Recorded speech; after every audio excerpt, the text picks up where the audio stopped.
Hello everyone. In this video, we'll be solving problem 172, factorial trailing zeros. The problem statement is, we are given an integer n. We need to return the number of trailing zeros in n factorial operation. If you're not familiar with n factorial, we basically multiply n with n minus 1, n minus 2 until the number is 1. In example number 1, where n is given as 3, there are no trailing zeros.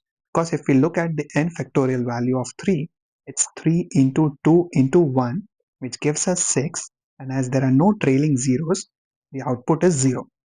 But in example number 2, where n is equals to 5, a 5 factorial total is 120.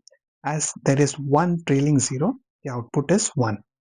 I hope you are able to understand the problem statement. There is one easy way of solving the problem, and there is one mathematical concept that we can use to solve it. So let's start with the easy way. In the easy approach, start a for loop with I is equal to n and decrement it after every turn. Use the global variable product and multiply it with n and save the output into the product variable again and let the loop continue. Once the loop is complete, that is n is less than or equal to 0, stop the for loop and check for trailing zeros in the product. We can simply use the mod operation to figure out what's there in the units place and accordingly return our output. As we are running this for loop until n is greater than 0, our time complexity will be O of n, where n is the number given to us in the input, and the space complexity will be O of 1, as we are only using this one variable to record the product of n factorial. This is one way of using brute force to solve the problem. Now let's discuss a different approach where we can use some mathematical formula. If we take n is equal to 5, the n factorial will be 5 into 4 into 3 into 2 into 1, resulting in total of 120, which contains one trailing zero. An interesting fact about factorial calculation is, if the numbers have a 5 or a multiple of 5, there will at least be one trailing zero in the output. If you look at the output of 5 factorial, the output is 120, which contains one trailing zero. This is because there is one 5 in the calculation that we are doing. To simplify it further, 5 factorial, if we multiply 5 with 4, the output is going to be 20, and then any multiplication done on 20 will have one trailing zero at the end.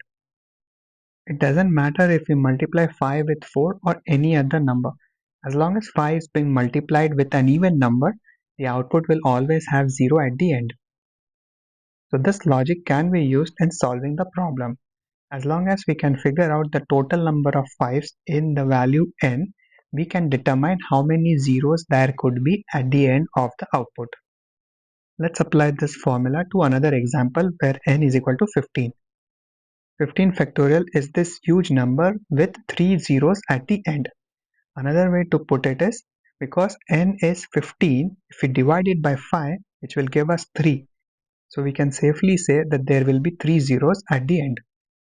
I hope you were able to understand how we are using this logic to solve the problem without having to run any for loop and multiply the numbers to figure out the factorial. This is not an easy solution that you can come up with unless you have worked and solved several math related problems. It took me a while to wrap my head around this approach in solving similar kind of problems. With this solution, our time complexity is O of log n to the base 5. This is because we'll be running a while loop until n is divisible by 5. So we may need to run the loop multiple times if n is multiple of 5, like 25 or 125. And the space complexity is going to be O of 1, as we are only using one variable to record the total number of trailing spaces and updating the value of n after dividing it by 5. I hope you were able to understand the explanation. Let me show you how we can implement this using Java. Here's the solution in Java. I start by initializing a variable trailing zeros and set to default to 0. After that, I'm running a while loop until the value of n is greater than or equal to 5. Inside the while loop, I'm dividing n by 5 and saving the results back into the n variable. After that, I'm taking the value of n and adding it to the trailing zeros variable. Once the while loop is complete, that is n is no longer greater than or equal to 5, We jump out of the while loop and return trailing zeros as our output.